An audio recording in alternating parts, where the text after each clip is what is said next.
আলপনা রান্নাঘরে আমি অলরেডি চলে এসেছি শীতের এক সবজি নিয়ে। অসাধারণ স্বাদে, প্রচণ্ড টেস্টি। সব বন্ধুরাই করে, আমি কিভাবে করছি সেটাই আমি শেয়ার করছি। আর আমার ক্যামেরাটাই মনে হয় কিছু প্রবলেম হয়েছে, একটু মনে হয় ঝাপসা আসছে, কষ্ট করে দেখে নেবে বন্ধুরা প্লিজ। তাহলে আসা যাক আমার রেসিপিতে।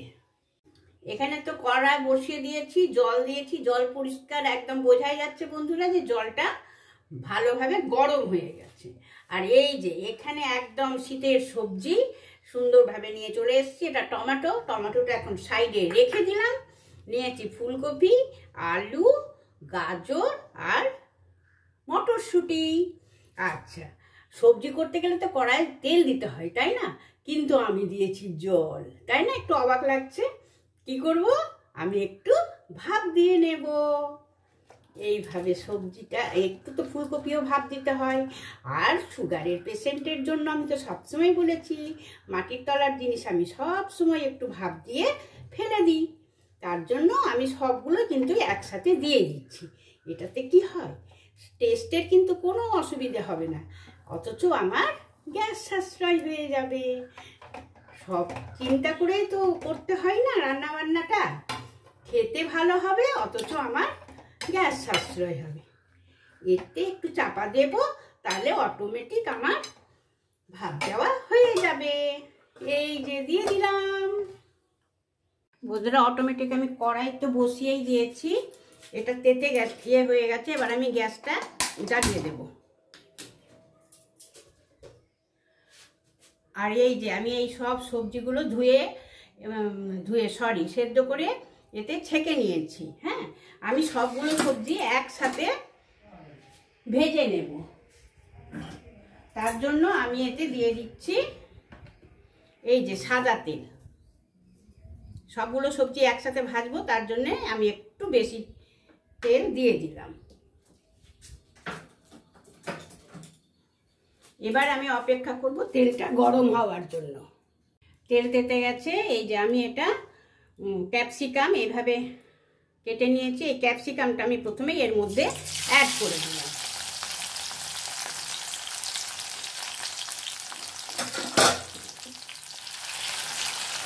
এতে কিন্তু আমি একদমই হলুদ দেব না।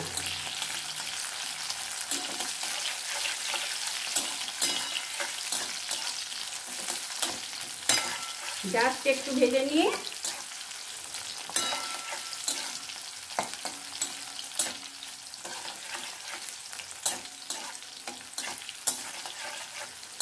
সবজিগুলো আলাদা করেও ভাজা যায়, আমি একসাথেই ভেজে নিচ্ছি।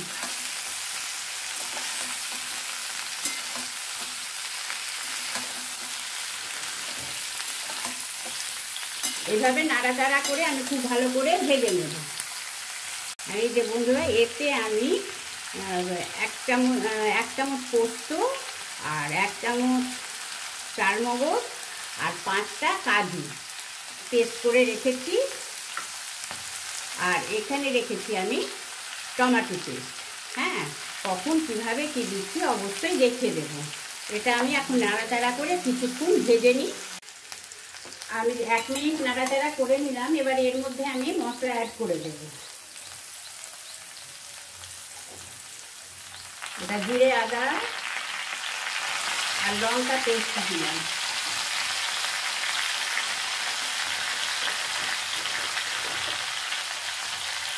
আর একটু লঙ্কা গুঁড়ো দিয়ে দিচ্ছি। আর দিচ্ছি একটু ধনে গুঁড়ো।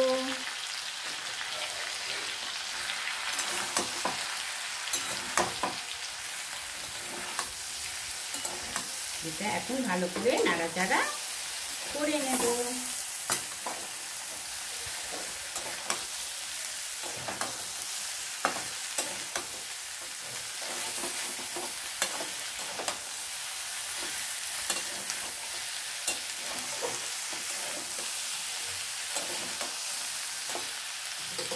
আরও একটা জিনিস দেব, সেটা হচ্ছে এই যে ফ্রেশ ক্রিম।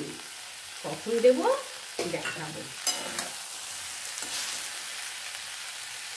এবারে টমেটো পেস্টটা এর মধ্যে অ্যাড করে দিলাম।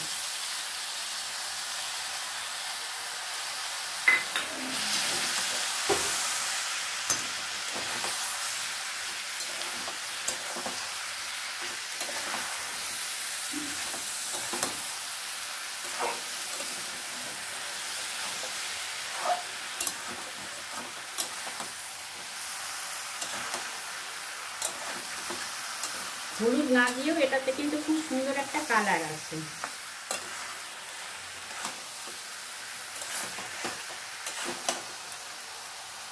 এই যে কাজু আর পোস্ত আর চালমগজ পেস্ট করেছি, সেটা আমি এর মধ্যে এখনই অ্যাড করে দিলাম। এটা দিয়েও আমি একটু কষিয়ে নেব।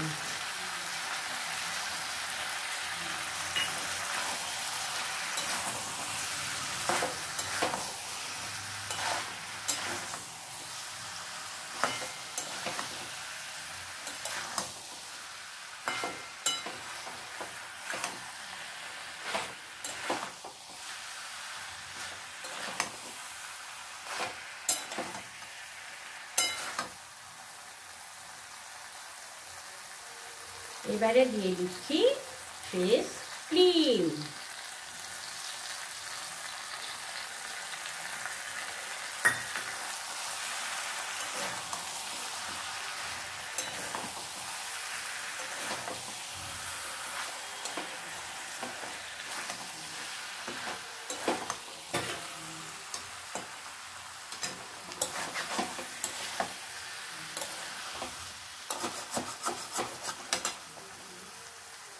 কষানো খুব সুন্দর হয়ে গেছে।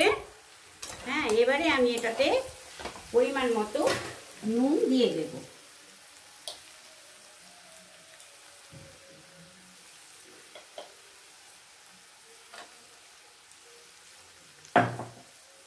নুন দিলাম আর পরিমাণ মতো চিনি। এই একটু এই সবজিটা মিষ্টি মিষ্টি ভালো লাগে। মিষ্টিটা সম্পূর্ণ নিজেদের টেস্টের উপরে, আপনাদের যেমন ভালো লাগবে সেভাবেই মিষ্টিটা দিলেই ভালো। নুন মিষ্টি নিজেদের টেস্টের ব্যাপার। ঝাল নুন মিষ্টি, আমি এতে কিন্তু কোনো কাঁচা লঙ্কা চিড়ে দিলাম না, কারণ এতে আসে না কাঁচা লঙ্কা চিড়তে, ঠিক ভালো লাগে না।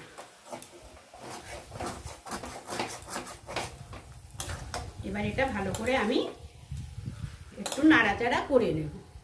এই যে কষানো হয়ে গেছে, এটা আমি করছি দুধ কফি। এটাই আমি পরিমাণ মতন দুধ অ্যাড করে দেব। আমি একটু গ্রেভিটা রাখবো, এটা সম্পূর্ণ নিজেদের ওপর নির্ভর করছে। এবার একটু ভালো করে ফুটে যাক, ফুটে গেলে তারপরে আবার একটা কিছু দেব। খুব সুন্দর ফুটে গেছে। এবারে আমি এটা অফ করে দেব। হ্যাঁ, আমি গ্যাসটা অফ করে দিলাম, এটা হয়ে গেছে। এই যে এই কেসুরি মেথিটা আমি এর মধ্যে এবারে এইভাবে অ্যাড করে দিচ্ছি।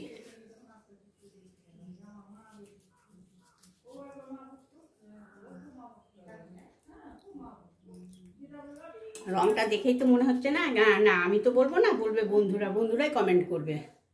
এবারে আমি সার্ভ করে নেব।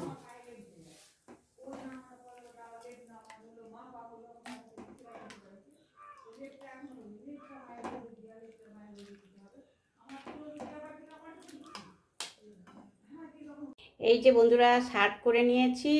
তাহলে কেমন লাগলো আজকে আমার রেসিপিটি অবশ্যই কমেন্ট করে জানাবে, আর লাইক কমেন্ট শেয়ার তো অবশ্যই। আর এটা ভাত, রুটি, ফ্রাইড রাইস, পরোটা, লুচি, পোলাও সবার সাথে খুব ভালো লাগে, নান। তাহলে আমি অপেক্ষায় রইলাম, কেমন লাগলো অবশ্যই আমাকে জানাবে বন্ধুরা। তাহলে আজকের মতো বাই, টাটা।